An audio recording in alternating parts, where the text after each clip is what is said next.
Hello, welcome back to UnMaddening. KJ and Swales here. G'day. Hello, welcome back. We're glad to have you back again, and for our second podcast session. And today we've got a little bit of stuff to unpack. I mean, we've got a lot of things that have been going on in the news with free speech and versus hate speech. Where's the line? Well, I mean, there's a lot of people that have got himself in a lot of trouble over that. I mean, Sam Newman, one of them, that he's had a little bit of heat on him from the media. And those New South Wales nurses, Yes. those two nurses. Now that's been something that's been going on all week over. Yeah, it's just I think been we're such over a 10 days highlight. now. It's a bit of a saga. Yes. Yeah, well, we'll get to that. We'll unpack that, but I think first thing we need to do is maybe start off with the word of the day. The word of the day is related to that very important topic. It is the word free. Free. Free. Are we really free? Who knows? Who knows what's going on anymore?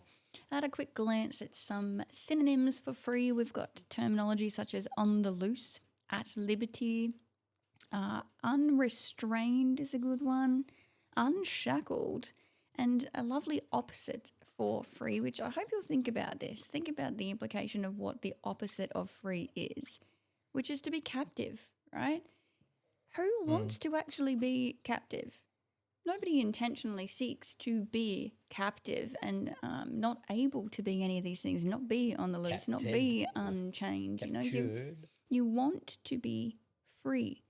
And your speech, you want to be free. And in Australia, I think that's something that's pretty important to most Aussies is the freedom of speech. I did have a little glance also at some of the Aussie legislation surrounding free speech laws, the constitutional law protection, right? It actually says on the website, the Human Rights Gov website, the Australian Constitution does not explicitly protect freedom of expression. However, the High Court has held that an implied freedom of political communication exists as an indispensable part of the system of representative and responsible government created by the Constitution. That first bold part of that is a little bit concerning. Does not explicitly protect freedom of expression. There's a few other little tidbits further down when you look at like Section 16 of the Human Rights Act of 2004, whereby everyone has the right to hold opinions without interference and everyone has the right to freedom of expression. Then the issue then comes into at what point have we crossed a line where we're not just simply expressing an opinion but rather causing trouble deliberately, leaning into acts of criminality. Who decides? And we do have laws against criminality, obviously. So where do you figure out where that stops and starts? Further on from that point too, and in this Rights Act, it does mention that, so again, it's everyone has the right to freedom of expression. This right includes the freedom to seek, receive, and impart information and ideas of all kinds, regardless of borders, whether orally, in writing, or in print, by way of art, or in another way chosen by him or her. Right, so according to the said act, you should be able to say whatever you want to say, because those are your views. It's freedom of expression. When does that? I mean, there's the hate crimes and laws that have been passed, and the what constitutes hate speech. So where does the lines get drawn there? Where are they going to? Who decides what that is? Who decides what? Cause basically, I think I read somewhere that it's if someone's offended by what you've said, or they've taken an objection to what you've said or don't agree with you, that can be considered as a hate crime. Yeah, well, It's all subjective. There's nothing. It is. It absolutely is. And then what are we going to do? Like, so Party A sues Party B and then Party B countersues Party A because they're like, well, I'm offended by the fact that you said that. And then the other person's offended by you suing them, so they countersue you. What on earth is our legal system going to do if every time a snowflake has a hurt feelings report and they pop down to actually make a report about this and they want to go through the legal system? We don't have the resources for every little tidbit like that I think either. it's very important that we have free speech, and regardless of our difference of opinion, difference of religion, you should be entitled to say what you are thinking or air out differences or Yeah. grievances, because that's how you come to resolutions, and that's how you open up discussion and open up the discourse to actually learn maybe, or even correct or challenge someone and maybe change their view, or Yeah. maybe have your view changed in the same way. And you just hope that the motivation in these sorts of conversations, when they do take place, is that both parties want to understand the other person's perspective rather than just railroading them. And I'm sure all of us have been in conversations where that has not been the case, and it's not a comfortable thing. But when it comes down to such as that story with the nurses, when we're talking about something to do with religion, for those of us that do believe in God, or for these other ones in whatever they're believing in, that's something that you're pretty passionate about that. So it's, I hate the word triggering, but it it would be difficult for you to put together a nice response to that conversation if you're feeling so cross about it and all rolled up and mad about it. Looking at that nurses one, because I had a look at it and I watched the video, and I watched the unedited video of it as well. Yeah. And this is where we sort of got to draw the line of what is right and what's wrong. So looking at it's not even what is right and what is wrong. It's what is our free legal speech system and what saying hate is free speech, and then Yeah. what has now been blurred into hate and a crime. And they're calling it a criminal act if you've done this. So it's pretty important to know where your boundaries I think are. at the start of it, both parties, they appeared to, they have a difference of a religion and a difference of religious beliefs, and they were challenging each other. Yeah. I don't, aside from the professional aspect of it, I think with The that, lack of professionalism, you mean? yes, Yes. exactly. I mean, they shouldn't be sitting there, which is the way the world's gone nowadays as well. Everyone has a phone attached to them, and they have to be dependent on social media. Drives me mental. If you're at work, do some work. Why do you need to have your stinking phone out all the time or Just be from on the start of it, interweb? by their words and their actions. Maybe they were on a break. Maybe they were on an actual rostered break and they were well within their rights to be doing that. I don't know, but you are right that it is a common theme. You've worked with a few younger people in recent years who are just obsessed with having their phones, and instead of doing the work they should be doing, they're just too worried about looking at the old makes a noise. TikToks. Oh, what was that? What was that? Yeah. But I think that's where the professional aspect is. They weren't professional. They're in a work environment. They were supposed to be doing what they were supposed to be doing, Yeah. which is looking after people, Yeah. and they weren't doing that. They were sitting there having a chat, or maybe not so much of a chat, a heated discussion, as Yeah. you'd probably call it, the way it sort of moved in. Look, I think they were both caught off guard, definitely, because my understanding of that particular app that they were using when that interaction took place is that you don't actually know who you're going to get on the other side. So they're just playing with the app for fun, both parties, and then it turned into this just really nasty thing. And, now the last report that I read about the pair of them, the Aussies, is that they haven't been seen and they haven't yet reported to the police to discuss the matter or anything, and they've got mental health concerns, and there's a lot in that. Well, for me, when I was looking at it and going through it, I don't think they've done anything wrong. I mean, their beliefs are different to my beliefs, and In the start of the in the conversation, start of the conversation, Yeah. I think where it turned, it was unprofessional, and they shouldn't have been doing that at work, and they should lose their jobs or be reprimanded for those actions that they took. I believe while they at have work. lost their jobs, yes. Yeah. But I think up until a certain point in time in that conversation, where you could argue that you believe in it, or It you was a don't believe religious it, debate, It's let's a say. religious debate. No matter how until- offensive the remarks are until- or how incited you felt by talking to that person, it was at its core, in the introduction of it, let's say, a religious up until debate. the point when it did take a very dark turn, and basically was stated that I would kill people. Yeah. And I have killed people. And Yeah. that's basically, that's a criminal act now. Yeah. So that's I'll kill you, and that they're threats to kill, or definitely warrant an investigation. I mean, I can't go down the street and say, oh, I've killed someone, and not expect to be investigated. And look, I believe there definitely has been the investigations and everything underway or completed or whatever the case may be, and that's good, so there should be. But we go back to our word of the day being free and talking about free speech. That really was, they were criminal things to say. So if we're trying to figure out what is just free speech and now what is hate speech, are those things hate speech? Was it hatred from that person to the other person, and then does that classify it as a crime? Because hate speech is not the same as a hate crime. Jewish and I will kill you. That's hate speech. Yeah, I just But mean if you're saying, I'm not disagreeing with you.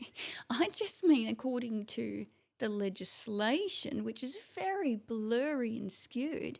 Can I be in trouble criminally if I have said something that has offended somebody else simply because my views don't align with well, that's the thing. You a can lot of other say people out there? anything nowadays, and someone will be offended somewhere. Yeah, that's it.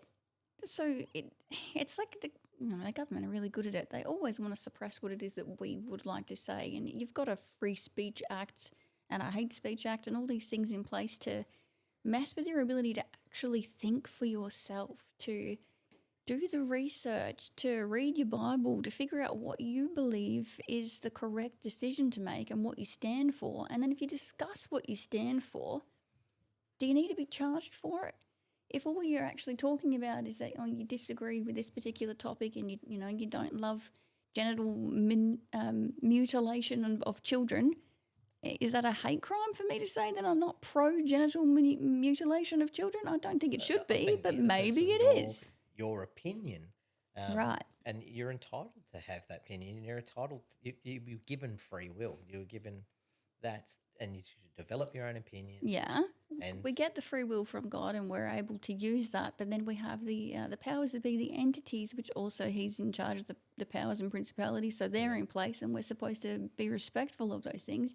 How do you know where you are safely able to toe those lines? And I hope it never comes to a head for either of us, at any point in time in our lives where that is something that we have to actually be at the crossroad and make that decision of, following what it says in the scripture versus falling in line with the the government laws. And I suppose that's where your own consciousness comes into play. I mean, you think before you speak. This is something we've been over before. Yeah. Is the acronym of THINK. Yeah. What is it? Is it true? Is it helpful? Is it, I think, interesting, nice, and kind, or something like that? Yeah. It's for children. Yeah. But, I mean, we teach our children that so that they can grow up to make positive cognitive decisions. Hopefully, because forward. Words do matter. Free speech is really important, but words matter as well. We shouldn't be out there just spouting things that, I had this idea and I'm just going to say this nasty thing. Like, why aren't you thinking before you speak first and foremost? Ones that are in the news now. Loving your neighbour and respecting one another and just being nice. But you can go on to say. So I think social media has been the biggest downfall to keyboard warriorism has definitely given people a lot more bravery. Forum talking about maybe even just this subject, and there's some nasty stuff coming from both sides of the story. Yeah, of course. And, that's free speech, but maybe that's free speech gone too far. So people aren't thinking; they're just hiding behind the keyboard where no one can see them, and would they be saying those things to people in front of their face? Yeah. And would they have more of a conscience about it if they actually had the person there in front of them? So there was another one that was interesting regarding free speech that I was looking at, and it was with Sammy Newman, and I love the fella. He's a great old codge. He got slammed for having some people on his podcast that had some pretty wackadoodle... the national... ones. Yes. I don't even know what the... Look, they stand for some things that I certainly don't stand for, but he did the right. He was like, why are they on the news all the time? What is going on with these people? I'm going to interview them. That's just literally, that's like his vibe. That's what he does. So he has them on, and then the media slammed him. They've lumped them together, and why are you sympathising with these people, etc. It's mental. Well, I watched it now. I don't think he was sympathising with them at all. I think he was I just watched giving it too. them a hard time. It was pretty funny. But yes, it's very blurry, and I don't appreciate the blur. And unfortunately, we live in just a world of sin, and everybody wants to push the boundaries. Everyone wants what they want for their own good, and other people are just collateral damage along the way. If you were to break it down and unpack it, what would your thoughts, which free speech, you're entitled to have your own thoughts and feelings. Are you sure? There's not a criminal act at the moment? Okay. What would you say would constitute hate speech? I mean, it's been around before, but for me, I think hate speech, if you're inciting violence on another party based on their religion, beliefs, or any other kind of aspects of that one person. Yeah. And you're inciting violence or encouraging others to commit violence upon that person, well, then that would be considered outright hate speech. threats of causing physical harm, because we do have laws around that, right? Like if you commit such crimes, you will go to court and then you will have a sentence for your crime. You have to pay a price for doing those sorts of things. So I think outwardly expressing that you want to break one of those laws, such as like your 10 Commandments one, even stealing, you can go to prison for theft if you have broken that law too. But interestingly enough, I reckon if you were to just talk about stealing, you're not going to be in trouble for your criminal act or hate speech on that one. But when you're talking about physical harm that you're intentionally causing to somebody else, then that's I think that's maybe where it sits. And I'm sure there's other points to that as well. And I reckon everybody else has got an opinion on that one too. And you're entitled to it. Everyone's share it entitled with to their someone opinion, else. but just don't. But be have nasty. have a nice Simple. conversation. Be nice. Talk Just about be it. If you have nice. a difference of opinion, talk it over. I always say it's nice to be nice. We all have a much better time when we're having a conversation when the other party is just being kind to us. And so, let's just everyone be nice. Humility costs you nothing. Yeah. Well, sometimes it can be damaging to your pride. But anyway, we can all do with a kick in the butt on the old pride factor, I'm sure. Yes. Let's just move on to Something a bit lighter. Very fun. Yep. And it's today's vintage culture appreciation, which also is very greatly going to tie into I like this. this one. Yep. Tell me, what's your earliest memory of a rotary phone? What can you tell me about a rotary phone? I used to pick them up and they would jingle if you moved them, and sometimes the bell would go off inside if you put it down. You put it down and go ding. Oh, I remember is that right? Yep. I don't remember any. No, well, these are old ones. I remember. Right, yes. But I remember. You had turned the dial. Mm-hmm. We never had like a touchpad one or anything like that. Remember, you used to have those little Rolodexes, all the phone numbers of people. Yeah, we had Rolodexes and things like that. But I actually somehow was a bit of a savant at the old phone numbers when I was a kid. My parents used to be like, "What's the phone number for this person or that person?" And I just seemed to remember them. Yeah. Nowadays, I only remember. Well, I still remember my mum's and yours and a few other key important ones, but I don't have them all flagged in the forefront of my mind anymore, such as I did then, because it was essential to know the phone numbers. I do not even know my own number. I just have to come and check with you on that one. That's pretty bad. Yeah, but you don't need to now. You just push the button and it will tell you what your phone number is. But in the good old days, when you just had a rotary phone and a Rolodex, you had to really actively think about whether or not you were going to make a call. And it was a process and a thing, and you couldn't then pick up the handset of said rotary phone, go onto a social media site and bust out some hate speech. So that was pretty cool. Do you remember the rotary phones when they changed, before you used to have to, the had to go all the way down to one side and you had to wait for it to come back before you got the next number and pick that up? Yeah. And then, they got like a speedier version of it? Well, I believe it did change at one stage where you could just basically put your fingers in the right hole and you could get really good at it, and you just Super you'd only have to. fast. You wouldn't have to go all the way. You could just little bits at a time. Okay. I You could didn't. dial a lot quicker, and that's one of my memories from the phones, is Nice. being able to get really good with it, where you could just put your fingers in the hole and move it just a little bit and get every single number, and just the same as if you were punching it into the keypad. Did you remember phone numbers? Yes. You did, yeah. Yes. So if you ended up If I didn't, needing to use a payphone or something, you were right. You're like, oh yeah, I know the important phone numbers. Yeah, and yeah. Like anything I know else how to you would call just- home or you would have a piece of paper in your wallet that would have all the numbers that were necessary, Yeah, and yeah. or, you know, well, you get a number from someone, and it's like, oh yeah, I'll give you a call, and or everybody with the business cards. or Business or you card get wallets. someone's number and it'll have a post-it note with a number written on it, and that's how you would call it. You go, oh, let me just punch it in a phone, or just send me a text with your number, would you? Yeah, well, that's happening It's come a now. long way. That's a Technology's thing just- all the time, isn't it? Only one person gives the phone number to the one holding the phone in their hand, and you send like a test message, and that's the way that you've just exchanged numbers with each Yeah, other, rather yeah. than actually having written it down and gone to any effort in that kind of regard. Yeah, interesting. Good old rotary phones. What's your memory on the rotary phones? Oh well, I think I've just been over them, but Yeah. I certainly don't have as many key ones as what you What's your did with your. biggest memory? I don't really know that we had that I would have been old enough to have that much of an interest Not in that. them. No, truly though, because Yeah. the phone I most remember was it had punch buttons on it, and it Yeah. was like a handset kind of situation, and the handset had a cord that was longer than you could possibly believe, this spiral cable cord thing, Yeah. and it would be stuck up on the wall. So it was fitted to the wall in the main living area part of the house, and that's the one more so than the old rotary. Yep. Yeah, when the kids were small, they had the old Fisher Price rotary phone kind of thing that makes, they'd pick it up and hello.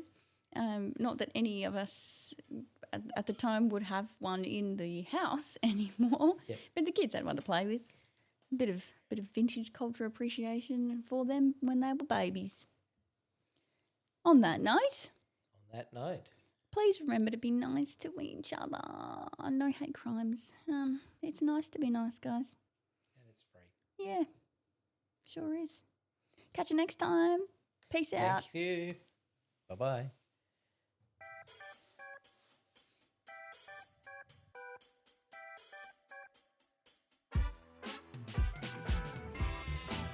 This content is for informational purposes only and should not be considered as professional advice. We are not doctors, Rotary friends, pastors, or politicians. You are not more likely to suck less or try harder having listened to these shenanigans.